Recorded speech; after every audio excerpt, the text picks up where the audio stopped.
You are watching Maulana Anis Bilgrami. Please subscribe. Also, don't forget to like, comment, and share. السلام علیکم ورحمۃ اللہ وبرکاتہ۔ آج ہماری گفتگو کا عنوان ختم نبوت ہے۔ اسلام کے عقیدوں میں ختم نبوت کو بہت ہی بنیادی اہمیت حاصل ہے۔ اگر کوئی شخص عقیدے ختم نبوت کا منکر ہو تو اسلام میں اس کے لیے کوئی جگہ باقی نہیں بچتی۔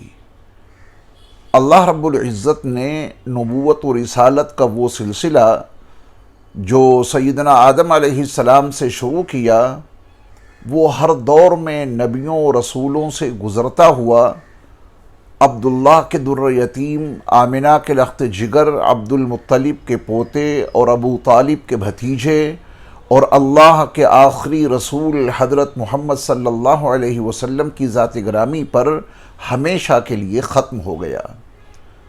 نبی آخر الزماں حضرت محمد صلی اللہ علیہ وسلم تمام نبیوں، تمام رسولوں کے خاتم ہیں۔ آپ علیہ السلام کے بعد اب قیامت تک کوئی نیا نبی پیدا نہیں ہوگا اور کوئی رسول پیدا نہیں ہوگا۔ ختم نبوت کا عقیدہ اسلام میں اس قدر اہمیت کا حامل ہے کہ اللہ رب العزت نے اپنی شریعت کو نبی آخر الزماں صلی اللہ علیہ وسلم کی ذات گرامی پر تام بھی کیا اور مکمل بھی کیا۔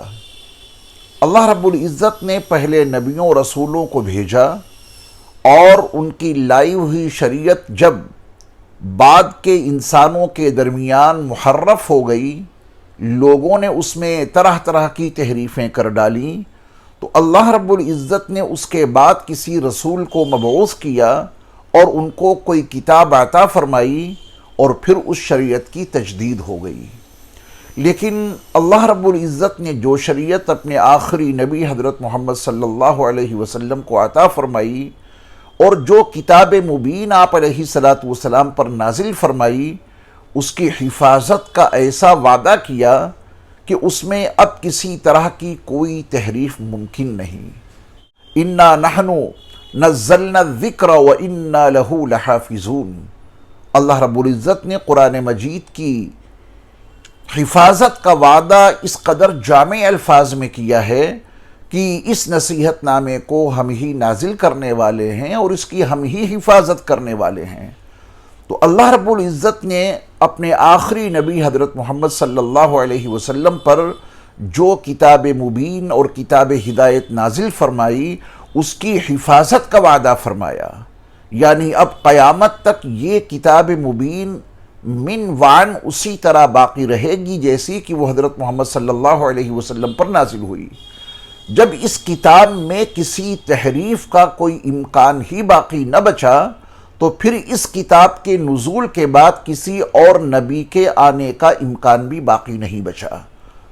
جس طرح اللہ کی یہ کتاب آخری کتاب ہے کہ اب اس کے بعد قیامت تک کوئی کتاب نازل نہیں ہوگی، ٹھیک اسی طرح حضرت محمد صلی اللہ علیہ وسلم اللہ کے آخری نبی اور آخری رسول ہیں کہ اب آپ علیہ السلام کے بعد قیامت تک کوئی نبی پیدا نہیں ہوگا اور قیامت تک کوئی رسول پیدا نہیں ہوگا۔ قرآن مجید کا اسلوب بیان بھی اسی طرح کا ہے کہ آپ علیہ السلام کی تشریف آوری پر ماقبل کے نبیوں رسولوں کا تذکرہ بھرپور انداز میں قرآن میں کیا گیا۔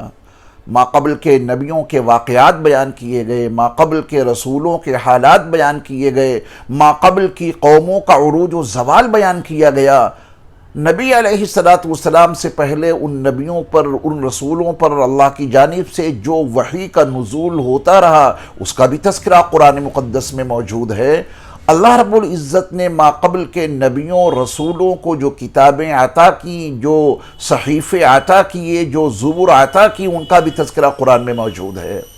اور اسلوب بیان ایسا اللہ رب العزت نے اختیار کیا ہے کہ قرآن کے اس انداز بیان سے ہی یہ واضح ہو جاتا ہے کہ اب نبی آخر الزماں حضرت محمد صلی اللہ علیہ وسلم کے بعد واقعتاً کسی نبی اور کسی رسول کے پیدا ہونے کا کوئی امکان باقی نہیں بچا۔ اس سلسلے میں قرآن مقدس میں جو 99 آیتیں ہیں، یعنی قرآن مقدس کی جو 6000 سے زائد آیتیں ہیں، ان میں سے 99 آیتیں ایسی ہیں کہ جس میں نبی آخر الزماں حضرت محمد صلی اللہ علیہ وسلم کی ختم نبوت کا تذکرہ کیا گیا ہے۔ اب 99 آیتوں میں جس نبی کی ختم نبوت کا تذکرہ کیا گیا ہو، نبی آخر الزماں حضرت محمد صلی اللہ علیہ وسلم کے خاتم النبیین ہونے کا تذکرہ کیا گیا ہو، ظاہر بات ہے کہ ختم نبوت کے عقیدے کی اہمیت اور اس کی افادیت اور اس کی ضرورت کا اندازہ اسی بات سے لگایا جا سکتا ہے کہ قرآن مقدس کی 99 آیتوں میں اللہ رب العزت نے اپنے آخری نبی حضرت محمد صلی اللہ علیہ وسلم کی ختم نبوت کا تذکرہ فرمایا ہے۔ مثال کے طور پر قرآن مقدس کی ایک آیت پہلے ملاحظہ فرمائیں، اور قرآن مقدس کا جو اسلوب بیان ہے اس پر خصوصی توجہ دیجیے گا، تبھی نبی علیہ السلام کی ختم نبوت کو اس آیت کے حوالے سے جانا اور سمجھا جا سکتا ہے۔ اللہ رب العزت نے دنیا کے تمام انسانوں کو عقیدہ و عمل اور جزا و سزا کے لحاظ سے 3 طبقوں میں تقسیم کیا ہے۔ ایک طبقہ وہ ہے جس کے لیے اللہ رب العزت کا فرمان عالی شان ہے، اولئک علی ھدی من ربہم واولئک ھم المفلحون۔ یہ وہ طبقہ ہے جو اپنے رب کی جانب سے ہدایت پر ہے، یہ وہ طبقہ ہے جو کامیاب ہونے والا ہے۔ دوسرے طبقے کے متعلق اللہ رب العزت کا فرمان ہے وَلَهُمْ عَذَابٌ عَظِيمٌ، کہ ان کے لیے بڑا عذاب ہے۔ اور ایک تیسرا طبقہ ہے جس کے لیے اللہ وحدہ لا شریک لہ کا اعلان ہے وَلَهُمْ عَذَابٌ أَلِيمٌ، کہ ان کے لیے دردناک عذاب ہے۔ عقیدہ و عمل اور جزا و سزا کے لحاظ سے اللہ رب العزت نے ان 3 طبقوں کا تذکرہ فرمایا تو پھر ان کا تعارف بھی بتایا۔ اپنے رب کی جانب سے ہدایت پر جو طبقہ ہے، جو لوگ کامیاب ہونے والے ہیں، ان کی کچھ صفات ہیں۔ اللہ رب العزت نے ان کی 5 صفات بیان کی ہیں۔ ان 5 صفات میں جو چوتھی صفت ہے، اس سے آپ نبی اکرم صلی اللہ علیہ وسلم کی ختم نبوت کو نہایت آسانی کے ساتھ سمجھ سکتے ہیں۔ ذرا ترتیب کے ساتھ میں ان صفات کو ملاحظہ فرمائیں۔ اللہ رب العزت نے پہلے طبقے کے جو 5 اوصاف بیان کیے ہیں، ان میں سے پہلا وصف ہے الذین یؤمنون بالغیب، پوشیدہ حقیقتوں کو دیکھے بغیر، بن دیکھے غیبی حقیقتوں کو وہ تسلیم کر لیتے ہیں۔ پھر دوسری صفت یہ بیان فرمائی کہ وہ نماز کا اہتمام رکھتے ہیں، اور پھر تیسری صفت یہ بیان فرمائی کہ ہم نے ان کو جو کچھ عطا کیا ہے اس میں سے وہ کچھ نہ کچھ خرچ کرتے رہتے ہیں۔ الذین یؤمنون بالغیب ویقیمون الصلاۃ ومما رزقناہم ینفقون۔ اس کے بعد اللہ رب العزت نے جو چوتھی صفت بیان کی ہے اس کے 2 حصے ہیں۔ پہلا حصہ یہ ہے کہ حضرت محمد صلی اللہ علیہ وسلم پر جو کچھ نازل کیا گیا اس پر وہ ایمان لاتے ہیں۔ والذین یؤمنون بما انزل الیک، میرے پیارے نبی، ہم آپ کی طرف جو کچھ نازل کرتے ہیں، وحی مطلوع ہو، وحی غیر مطلوع ہو، قرآن ہو یا احادیث کی شکل میں ہو، نبی اکرم صلی اللہ علیہ وسلم پہ جو پیغام نازل ہوا اس پر وہ ایمان لاتے ہیں۔ اور اسی چوتھی صفت کا جو دوسرا حصہ ہے، اسی سے نبی آخر الزماں حضرت محمد صلی اللہ علیہ وسلم کی ختم نبوت اظہر من الشمس ہو کر سامنے آتی ہے۔ اللہ رب العزت نے فرمایا کہ وَمَا أُنزِلَ مِن قَبْلِكَ، میرے محبوب نبی، آپ سے پہلے جو کچھ نازل کیا جا چکا ہے، سیدنا آدم علیہ السلام کو اللہ کا جو پیغام ملا، سیدنا نوح علیہ السلام کو جو اللہ کا پیغام ملا، حضرت ادریس علیہ السلام کو جو اللہ کا پیغام ملا، حضرت ابراہیم علیہ السلام ہو، اسماعیل علیہ السلام ہو، اسحاق علیہ السلام ہو، یعقوب علیہ السلام ہو، حضرت موسیٰ ہو، حضرت عیسیٰ ہو، ما قبل کے جتنے نبی اور رسول اس دنیا میں تشریف لائے، وما انزل من قبلک، میرے محبوب آپ سے پہلے جو کچھ نازل کیا جا چکا وہ اس پر ایمان لائے۔ یہ ہمارا بھی ایمان ہے اور آپ کا بھی ایمان ہے، اس کے بغیر ہمارا آپ کا ایمان مکمل نہیں ہو سکتا۔ قرآن ہمیں اس بات کی تعلیم دیتا ہے کہ یہ کہو لا نفرق بین احد من رسلی، ہم اللہ کے رسولوں کے درمیان کوئی تفریق نہیں کرتے، ہر نبی ہر رسول پر ہمارا ایمان ہے۔ آمنت باللہ وملائکتہ وکتبہ ورسلہ، میں ایمان لایا اللہ پر اور اس کے فرشتوں پر اور اس کی تمام کتابوں پر۔ یہ کون سی کتابیں ہیں؟ کتب جمع ہے کتاب کی، کتاب آخری کتاب تو قرآن مجید ہے۔ لا الہ الا اللہ محمد الرسول اللہ صلی اللہ علیہ وسلم کے پڑھنے والے کی ذمہ داری ہے کہ وہ اس کتاب پر ایمان لائے جو نبی آخر الزماں حضرت محمد صلی اللہ علیہ وسلم پر نازل ہوئی۔ قرآن مجید پر ایمان لانا ہر صاحب ایمان کی ذمہ داری ہے، لیکن یہاں پر کتاب کے بجائے کتب موجود ہے۔ ہم سے اس بات کا اقرار لیا جا رہا ہے کہ صرف ایک کتاب پر ایمان تمہیں مومن نہیں بنائے گا، تمہارے ایمان کہ کامل ہونے کی شرط یہ ہے، تمہارے مومن بننے کی شرط یہ ہے کہ تم اللہ کی تمام کتابوں پر ایمان لاؤ۔ تو ہم نے کہا کہ آمنت باللہ وملائکتہ وکتبہ، ہم اللہ کی ساری کتابوں پر ایمان لائے، وہ تورات ہو، انجیل ہو، زبور ہو، ابراہیم علیہ السلام کے صحیفے ہوں، ہم ما قبل کی تمام کتابوں پر ایمان لائے۔ یہی مضمون قرآن کے اس حصے میں موجود ہے، وما انزل من قبلک، میرے محبوب نبی آپ سے پہلے جو کچھ نازل کیا جا چکا، کتابوں کی شکل میں، صحیفوں کی شکل میں، نصائح کی شکل میں، زبور کی شکل میں، آیات بینات کی شکل میں، ما قبل کے تمام نبیوں تمام رسولوں پر جو کچھ نازل کیا گیا من جانب اللہ، ہم اس پر ایمان لاتے ہیں۔ یہ ہمارے ایمان کا بنیادی حصہ ہے۔ نبی اکرم صلی اللہ علیہ وسلم سے پہلے جتنے انبیاء اور رسول اس دنیا میں تشریف لائے، ان تمام رسولوں پر بھی ایمان لازم ہے، اور ان تمام رسولوں نبیوں پر جو کچھ نازل کیا گیا اس پر بھی ایمان لانا ضروری ہے، کیونکہ نازل ہو چکا ہے، اس کا انکار کفر ہے۔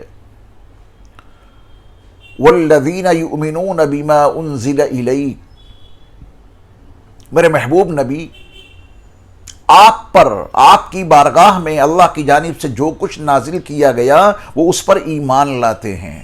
یہ چوتھی صفت ہے اس طبقے کے لیے کہ جس کے بارے میں اللہ رب العزت کا فیصلہ ہے اولئک علی ھدی من ربہم واولئک ھم المفلحون، کہ وہ اس پر ایمان لاتے ہیں جو آپ کی طرف نازل کیا گیا، آپ کے پاس نازل کیا گیا۔ وما انزل من قبلک، اور جو آپ سے پہلے نازل کیا جا چکا ہے اس پر بھی یہ ایمان لاتے ہیں۔ یہ وما انزل من قبلک بہت ہی اہمیت کا حامل جملہ ہے۔ آپ سے پہلے جو کچھ نازل کیا جا چکا ہے اس پر ایمان لانا ان کے لیے ضروری ہے، اس کے بغیر ان کو ہدایت نہیں مل سکتی۔ اولئک علی ھدی من ربہم، اور اس کے بغیر یہ کامیاب بھی نہیں ہو سکتے۔ واولئک ھم المفلحون، کامیابی کی بنیادی شرائط میں سے ایک شرط یہ ہے کہ یہ اس پر بھی ایمان لائیں جو اے میرے محبوب نبی آپ سے پہلے نازل کیا جا چکا ہے۔ اگر نبی آخر الزماں حضرت محمد صلی اللہ علیہ وسلم کے بعد کسی رسول کے پیدا ہونے کا امکان ہوتا، آپ علیہ السلام کی ذات گرامی کے بعد اگر قیامت تک کسی انسان کے مقام نبوت یا مقام رسالت پر فائز ہونے کا امکان ہوتا، تو ظاہر بات ہے کہ نبی رسول اس کے پاس اللہ کی جانب سے وحی کا آنا لازم اور ضروری ہے، کیونکہ جب تک اللہ کی جانب سے کسی کو وحی نصیب نہیں ہوگی اور کسی پر جب تک اللہ کی جانب سے وحی کا نزول نہیں ہوگا اس وقت تک وہ مقام نبوت پہ فائز ہو ہی نہیں سکتا۔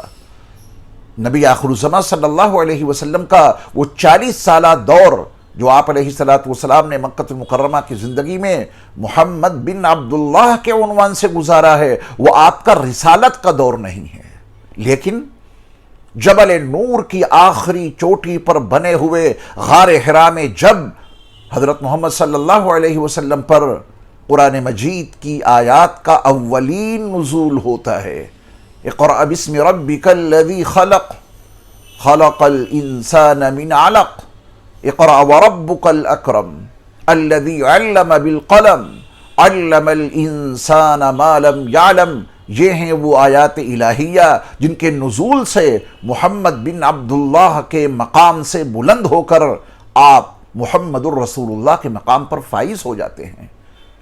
تو ایک شخص کے نبی اور رسول بننے کے لیے وحی الہی کا نزول لازم ہے، اور اللہ رب العزت نے وحی کا سلسلہ ہمیشہ کے لیے ذات محمد صلی اللہ علیہ وسلم پر ختم کر دیا، اور اس کی بہت بڑی دلیل، سب سے بڑی دلیل وَمَا أُنزِلَ مِن قَبْلِكَ ہے۔ آپ سے پہلے جو کچھ نازل کیا جا چکا اس پر بھی وہ ایمان لاتے ہیں، اور جو آپ پر نازل کیا جا رہا ہے وہ اس پر بھی ایمان لاتے ہیں۔ ان کے ہدایت یافتہ ہونے کے لیے، مفلحون کے زمرے میں شامل ہونے کے لیے یہ بہت کافی ہے۔ آپ کے بعد وحی کا نزول ممکن نہیں۔ وما انزل من قبلک نے بتا دیا کہ من بعدک کے لیے کوئی گنجائش نہیں کہ آپ کے بعد بھی کوئی وحی نازل ہوگی۔ اگر اس کا امکان ہوتا تو میرا رب اس آیت میں اس حصے کو ضرور شامل کر دیتا، والذین یؤمنون بما انزل الیک وما انزل من قبلک وما انزل من بعدک۔ ہمارا رب اس جملے کو ضرور شامل کر دیتا اگر نبی آخر الزماں حضرت محمد صلی اللہ علیہ وسلم کے بعد نزول وحی کا کوئی امکان ہوتا، لیکن نبی علیہ السلام کے بعد چونکہ نزول وحی کا کوئی امکان ہی اللہ رب العزت نے باقی نہیں رکھا، اس لیے وما انزل من بعدک کے جملہ اللہ رب العزت نے نازل ہی نہیں فرمایا۔ ایک انسان کے ہدایت یافتہ ہونے کے لیے، مفلحون کے زمرے میں اس کے شامل ہونے کے لیے بس اتنا کافی ہے کہ وہ ان صفات کو کامل اور مکمل کرے۔ تو ان صفات میں اللہ رب العزت نے وما انزل من قبلک فرما کر حتمی طور پر یہ واضح کر دیا کہ اب نبی آخر الزماں صلی اللہ علیہ وسلم کے بعد قیامت تک نزول وحی کا وہ سلسلہ جس سے ایک شخص نبوت و رسالت کے مقام پر فائز ہوتا ہے ہمیشہ کے لیے منقطع کر دیا گیا۔ جب نزول نہیں تو پھر نبی بھی نہیں، جب وحی کا نزول نہیں تو کوئی رسول بھی نہیں بن سکتا۔ اللہ رب العزت نے یہ واضح کر دیا کہ نبی علیہ السلام پر جو کچھ نازل کیا گیا اس کو مانو، اور آپ سے پہلے جو کچھ نازل کیا گیا اس کو مانو، اس پر ایمان لاؤ، ما قبل کے تمام نبیوں، تمام رسولوں پر ایمان لاؤ، اور ان پر جو کچھ نازل کیا گیا اس پر بھی ایمان لاؤ۔ وما انزل من بعدک کا کوئی امکان ہی نہیں تھا، اس لیے اللہ رب العزت نے یہ جملہ شامل ہی نہیں کیا۔ اس طرح کی 99 آیتیں ہیں قرآن مجید میں جس سے نبی آخر الزماں حضرت محمد صلی اللہ علیہ وسلم کی ختم نبوت نہایت صریح طور پہ ثابت ہے۔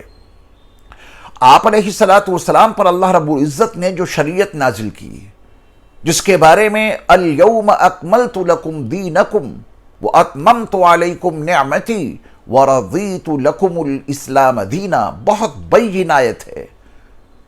شریعت کی تکمیل کے لیے، دین محمدی کے اکمال کے لیے اللہ رب العزت نے جو نعمتیں عطا کی ہیں ان کو دے کر کے رضامندی کا اظہار کرنے کے لیے یہ آیت بہت صراحت کے ساتھ میں اس مضمون کو بتا رہی ہے۔ الیوم اکملت لکم دینکم۔ نبی آخر الزمان حضرت محمد صلی اللہ علیہ وسلم حجۃ الوداع کے موقع پر جب میدان عرفات میں تشریف فرما ہے اور آپ پر اس آیت کا نزول ہو رہا ہے. میرے محبوب نبی آج الیوم اکملت لکم دینکم، آپ کے دین کو میں نے مکمل کر دیا ہے. واتممت علیکم نعمتی، اور اپنی نعمت کو میں نے آپ کے اوپر تمام کر دیا ہے. ورضیت لکم الاسلام دینا، اور دین کے عنوان سے اسلام کو آپ کے لیے میں نے پسند کر لیا ہے. جس دین کی تکمیل اور جس دین کا اور جس نعمت کا اتمام نبی آخر الزماں حضرت محمد صلی اللہ علیہ وسلم پر ہوا، اس دین کی حفاظت کا بھرپور مکمل انتظام اللہ رب العزت نے کر دیا. قرآن مجید کی حفاظت کے وعدے قرآن میں مذکور ہیں، تحریف کے تمام امکانات ختم ہیں. قرآن محفوظ ہے، اور اس کی وہ تشریح جو زبان رسالت سے صادر ہوئی، الفاظ کے جامع میں چھپی ہوئی مرادوں کو میرے نبی نے اپنی خواہش کی بنیاد پر نہیں بلکہ وحی الہی کی بنیاد پر بیان فرمائی ہے. لا تحرک به لسانک لتعجل به ان علینا جمعہ وقرآنہ. اللہ رب العزت نے قرآن مجید کی حفاظت کا جو وعدہ کیا ہے اس کو مختلف اسلوبوں میں، الگ الگ پیرایوں میں، مختلف اور متعدد مقامات پر قرآن میں بیان کیا ہے. قرآن کی حفاظت کا اس انداز اس آیت میں آپ دیکھیں. لا تحرک به لسانک، میرے محبوب آپ اپنی زبان کو حرکت نہ دیجئے. لتعجل بی کہ آپ اس میں جلدی کریں. ان علینا جمعہ وقرآنہ، اس قرآن کو آپ کے سینے میں جمع کر دینا یہ ہماری ذمہ داری ہے، اور آپ کی مبارک زبان سے اس کو پڑھوا دینا بھی ہماری ذمہ داری ہے. اللہ اکبر. اللہ نے اس قرآن کو جب اپنے نبی پر نازل کیا تو اس کی حفاظت اور اس کو محفوظ رکھنے کی فکر آپ کو لاحق ہوئی، اور اسی وجہ سے آپ نزول وحی کے وقت جب جبریل امین ایک آیت پڑھ کر اگلی آیت پڑھتے تو میرے مصطفیٰ صلی اللہ علیہ وسلم اس پچھلی آیت کو جلدی جلدی دہرانے کی کوشش کرتے تاکہ اللہ کی امانت محفوظ رہ سکے اور پھر اس کو اس کے بندوں تک پہنچایا جا سکے. تو اللہ رب العزت نے آپ کو اس عمل سے یہ کہہ کر منع کر دیا کہ ان علینا جمعہ وقرآنہ. میرے محبوب آپ کیوں فکر مند ہو گئے؟ آپ اپنی زبان کو حرکت نہ دیجئے. جلدی جلدی پڑھنے کی کوئی ضرورت نہیں ہے، کیونکہ اس قرآن کو آپ کے سینے میں جمع کرنا یہ ہماری ذمہ داری ہے. پھر آپ کی زبان سے اس کو پڑھوا دینا بھی ہماری ذمہ داری ہے. ان علینا جمعہ وقرآنہ فاذا قرأناہ فاتبع قرآنہ. جب ہم پڑھیں تو بس آپ اس کی پیروی ایک مرتبہ کر لیجئے اس کے پڑھنے کی. الفاظ کے جامع میں رب ذوالجلال کی جو مرادیں پوشیدہ ہیں اس کو کون بیان کرے گا؟ الفاظ کا نزول بھی من جانب اللہ ہے، اور قرآنی الفاظ کے جامع میں چھپی ہوئی مرادوں کو بیان کرنا بھی اللہ کی ذمہ داری ہے. رب کعبہ کی قسم، قرآن مجید کے کسی بھی حصے کی تشریح میرے مصطفیٰ نے اپنی خواہش کی بنیاد پر نہیں کی، اور یہی وجہ ہے کہ اللہ رب العزت نے اپنے آخری نبی علیہ السلام کی شان کو اور آپ کی عظمت و رفعت اور آپ کے بلند مقام کو بیان کرتے ہوئے فرمایا وَالنَّجْمِ إِذَا هَوَى مَا ضَلَّ صَاحِبُكُمْ وَمَا غَوَى وَمَا يَنْطِقُ عَنِ الْهَوَى إِنْ هُوَ إِلَّا وَحْيٌ يُوحَى. قسمیں کھا کے اس مضمون کو بیان کیا. زبان مصطفیٰ سے نکلنے والا کوئی لفظ ان کی خواہش پر نہیں بلکہ وحی ربانی پر مشتمل ہوتا ہے. تو الفاظ کا نزول، قرآنی الفاظ کا نزول بھی من جانب اللہ ہے. اس میں ایک حرف بھی میرے مصطفیٰ کا شامل نہیں ہے. اللہ رب العزت نے قرآن کو نازل کیا اپنے آخری نبی حضرت محمد صلی اللہ علیہ وسلم پر، اور اس کی حفاظت کا وعدہ کرتے ہوئے فرمایا کہ الفاظ کے جامع میں جو میری مرادیں چھپی ہیں وہ میں ہی بیان کروں گا. اللہ کے الفاظ ہیں، وہی اس کی مرادیں بیان کریں گے. اللہ کے الفاظ ہیں، ان الفاظ کے جامع میں اس کی مرادیں کیا چھپی ہیں وہی واضح کریں گے۔ ثم ان علینا بیانا، پھر ہمارے ذمے ہے اس کی تبیین اور اس کی تشریح اور اس کی تفسیر۔ قرآن محفوظ ہے، نبی آخر الزماں صلی اللہ علیہ وسلم پر یہ قرآن نازل ہوا اور میرے مصطفیٰ نے اپنے صحابہ کو یہ قرآن زبانی یاد بھی کروایا اور تحریری طور پہ اس کو سبق بھی کرایا۔ آپ علیہ السلام قرآن کا جو حصہ لکھواتے تھے، کاتبین وحی صحابہ کو لکھوانے کے بعد میرے مصطفیٰ اس کو سنتے تھے کہ مجھے سناؤ تم نے لکھا کیا ہے۔ ادھر قرآن کا نزول مکمل ہوا، ادھر صحابہ کا حفظ مکمل ہوا، ادھر قرآن کا نزول مکمل ہوا، ادھر قرآن کی کتابت مکمل ہوئی۔ اللہ رب العزت نے اس کے الفاظ کی بھی حفاظت کی اور اس کے معنی کے تحفظ کے لیے اس کا ادراک اپنے نبی کو عطا کیا۔ الفاظ کی تشریح اور اس کی تفسیر اللہ رب العزت نے اپنے نبی علیہ السلام کو عطا کی۔ لِتُبَيِّنَ لِلنَّاسِ مَا نُزِّلَ إِلَيْهِمْ، یہ ذمہ داری اللہ نے اپنے محبوب نبی کو عطا کی۔ لِتُبَيِّنَ لِلنَّاسِ مَا نُزِّلَ إِلَيْهِمْ، لوگوں کے لیے جو کچھ نازل کیا جا رہا ہے اس کی وضاحت کوئی اور نہیں، میرے محبوب نبی آپ کریں گے اور آپ کو میں بتاؤں گا کہ الفاظ کے جامع میں میری کیا مرادیں چھپی ہوئی ہیں۔ یہ ہے قرآن۔ قرآن محفوظ تھا، قرآن محفوظ ہے اور قرآن محفوظ رہے گا۔ اور یاد رکھیے، کسی بھی نبی کی ضرورت ماقبل میں پیش اسی وقت آئی جب اس کی تعلیمات کو محرف کر دیا گیا، جب پہلے نبی کی تعلیمات کو مسخ کر دیا گیا، جب پہلے رسول کی پیش کردہ کتاب کو اتنا بدل دیا گیا کہ اس کا مفہوم حقائق سے بالکل جدا ہو گیا، تب اللہ رب العزت نے بعد میں اس کی اصلاح کے لیے کسی نبی کو مبعوث کیا یا اس کی تجدید کے لیے کسی رسول کو مبعوث کیا۔ اللہ رب العزت نے نبی آخر الزماں حضرت محمد صلی اللہ علیہ وسلم کو اس شان و شوکت کے ساتھ میں بھیجا کہ ان پر جو کتاب نازل فرمائی اس کی حفاظت کا وعدہ کیا، نبی کے سینے میں اس کو جمع کرنے کی ذمہ داری لی، نبی کی زبان سے اس کو پڑھوانے کی ذمہ داری لی، الفاظ کے جامع میں چھپی ہوئی مرادوں کو واضح کرنے کی ذمہ داری لی، قرآن کو محفوظ کر دیا، اس کی تشریح کو، اس کی تفسیر کو، اس کی تبیین کو، اس کی تعویل کو اپنے نبی کے ذریعہ سے بیان کروا دیا۔ اب قیامت تک یہ کتاب بھی باقی رہے گی اور قیامت تک نبوی تشریحات بھی باقی رہیں گی۔ اب کون سی ضرورت پیش آئی ہے کسی نئے نبی کی؟ اب کیوں کر ممکن ہو سکتا ہے کہ کوئی رسول مبعوث ہو، اللہ رب العزت لغو کاموں سے محفوظ ہے، وہ عبث کام نہیں کرتا، وہ کوئی لغو کام نہیں کرتا، یعنی بے ضرورت اللہ کوئی کام نہیں کرتا۔ وَمَا خَلَقْنَا السَّمَاءَ وَالْأَرْضَ وَمَا بَيْنَهُمَا بَاطِلًا، یہ آسمان اور زمین اور ان کے درمیان میں جو کچھ ہے ہم نے کسی چیز کو بیکار نہیں پیدا کیا۔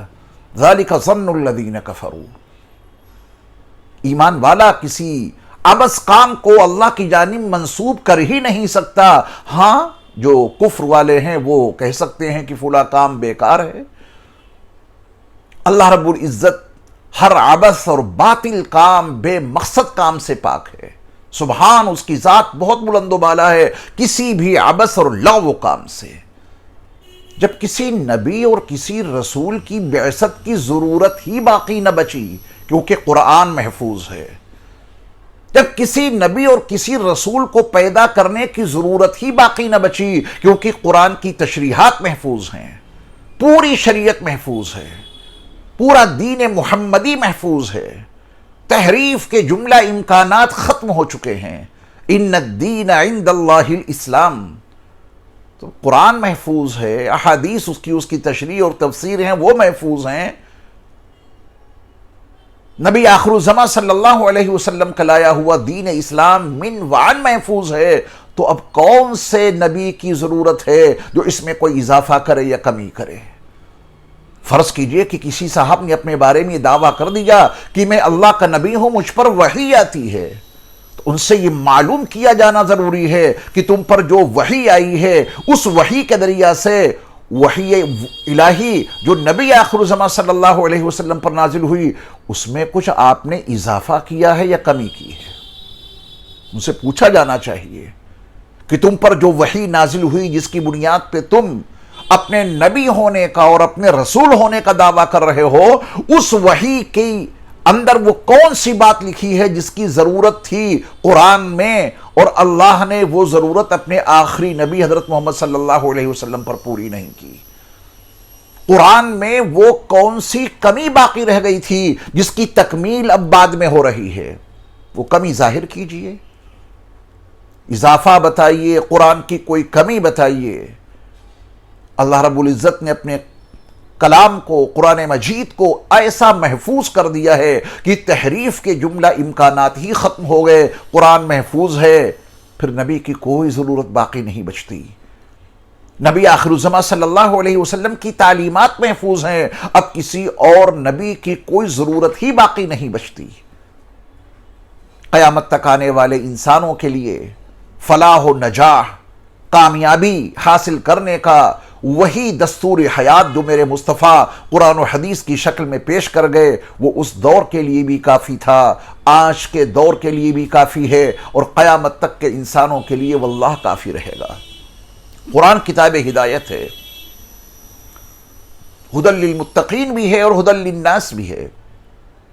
یہ ہدی للناس کہہ کے قرآن مجید نے نبی آخر الزماں صلی اللہ علیہ وسلم کی ختم نبوت کو اور زیادہ اجاگر کر دیا۔ ہدی للناس، شہر رمضان الذی انزل فیہ القرآن ہدی للناس، یہ دنیا کی تمام انسانوں کے لیے رہبری اور رہنمائی کرنے والی کتاب ہے۔ یہ قرآن جو نبی آخر الزماں صلی اللہ علیہ وسلم پر نازل کیا گیا، یہ دنیا کے تمام انسانوں کے لیے ہدایت کا ذریعہ ہے۔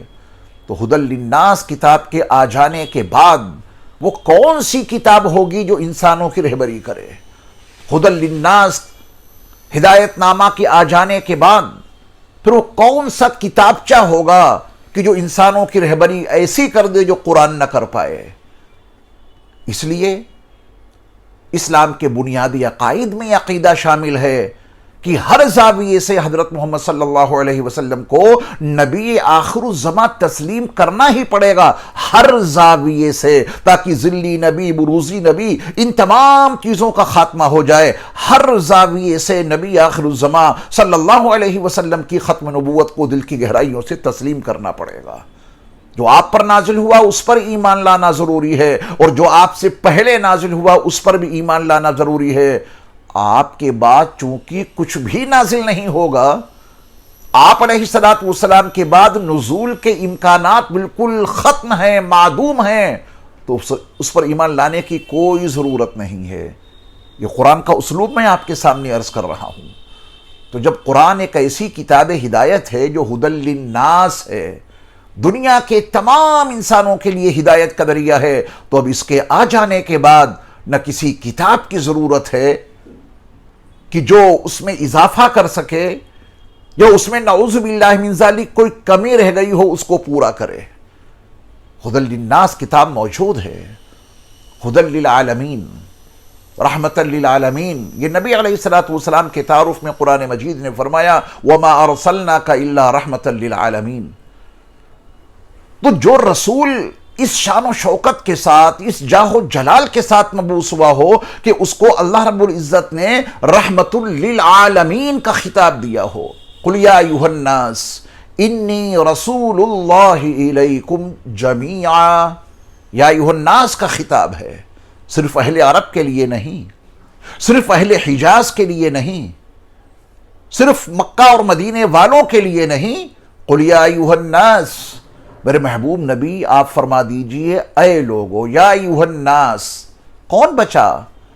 ایک بھی فرد انسانی، نوع انسانی کا ایک فرد بھی یا ایھا الناس سے باہر نہیں ہے۔ یہ خطاب کروایا ہے اللہ نے اپنے نبی سے، کہے کہ میرے محبوب نبی آپ فرمائیے یا ایھا الناس انی رسول اللہ الیکم، حقیقت یہ ہے کہ میں تمہاری طرف اللہ کا رسول بن کر مبعوث ہوا ہوں، تمہاری طرف۔ ادھر یا ایھا الناس ہے، کائنات انسانی کا ایک ایک فرد اس میں شامل ہو گیا۔ کائنات انسانی کے ہر فرد سے اللہ ان کو مخاطب کر کے کہلوا رہا ہے میرے محبوب نبی آپ ان کو بتا دیجئے کہ میں تمہارے لیے اللہ کا رسول بن کر آیا ہوں۔ یا ایھا الناس کو سامنے رکھیے، رسول اللہ علیکم کو سامنے رکھیے، رہی صحیح کسر جميعا نے پوری کر دی، حالانکہ کچھ باقی نہیں بچا تھا۔ یا ایھا الناس میں سارا استغراق موجود ہے، پھر بھی اللہ رب العزت نے اس کے بعد لفظ جميعا کا اضافہ فرمایا تاکہ ہر طرح کے شکوک و شبہات ہمیشہ کے لیے ختم ہو جائیں۔ میرے محبوب نبی آپ فرما دیجئے کہ اے انسانوں، تم تمام کی طرف میں اللہ کا رسول بن کر کے آیا ہوں۔ یا ایھا الناس، قیامت کے برپا ہونے سے ٹھیک پہلے اس روئے زمین پر جو آخری انسان پیدا ہوگا وہ بھی یا ایھا الناس کا مخاطب ہے، وہ بھی یا ایھا الناس میں شامل ہے۔ ختم نبوت کی 99 آیتیں قرآن مجید میں موجود ہیں۔ ختم نبوت کے عقیدے کی بڑی اہمیت ہے۔ جہاں تک تعلق ہے احادیث کا، اگر آپ احادیث کا تجزیہ کریں اور جائزہ لیں تو ذخیرے احادیث میں 210 احادیث ایسی موجود ہیں جس میں نبی آخر الزماں صلی اللہ علیہ وسلم کی ختم نبوت کا تذکرہ موجود ہے۔ 210 احادیث موجود ہیں۔ اگر آپ اہل لغت کو دیکھیں تو لغت کے حوالوں سے بھی خاتم النبیین سے نبی آخر الزماں صلی اللہ علیہ وسلم کی ختم نبوت ثابت ہے۔ اگر آپ تواتر میں آ جائیں تو تواتر کی حیثیت سے بھی میرے مصطفیٰ صلی اللہ علیہ وسلم کی ختم نبوت ثابت ہے۔ اگر آپ اجماع پہ آ جائیں تو اجماع کے عنوان سے بھی میرے مصطفیٰ صلی اللہ علیہ وسلم کی ختم نبوت ثابت ہے۔ آپ علیہ السلام کی ختم نبوت اگر آپ دیکھیں تو عالم ارواح میں بھی ختم نبوت ثابت ہے، اور انبیاء کرام علیہ السلام کے اقوال سے اگر آپ دیکھیں وہاں بھی نبی آخر الزماں صلی اللہ علیہ وسلم کی ختم نبوت کے تذکرے موجود ہیں۔ اس دنیا میں جو قرآن اور حدیث، میں نے عرض کیا کہ 99 آیتیں قرآن میں ہیں، 210 احادیث ہیں جس سے نبی صلی اللہ علیہ وسلم کی ختم نبوت ثابت ہے۔ قبر میں جو سوال اور جواب ہوں گے آپ ان کو دیکھیں تو عالم برزخ میں بھی ختم نبوت کے تذکرے چل رہے ہیں، اور اگر آپ میدان حشر میں دیکھیں تو وہاں بھی نبی آخر الزماں صلی اللہ علیہ وسلم کی ختم نبوت کے ترانے گائے جا رہے ہوں گے۔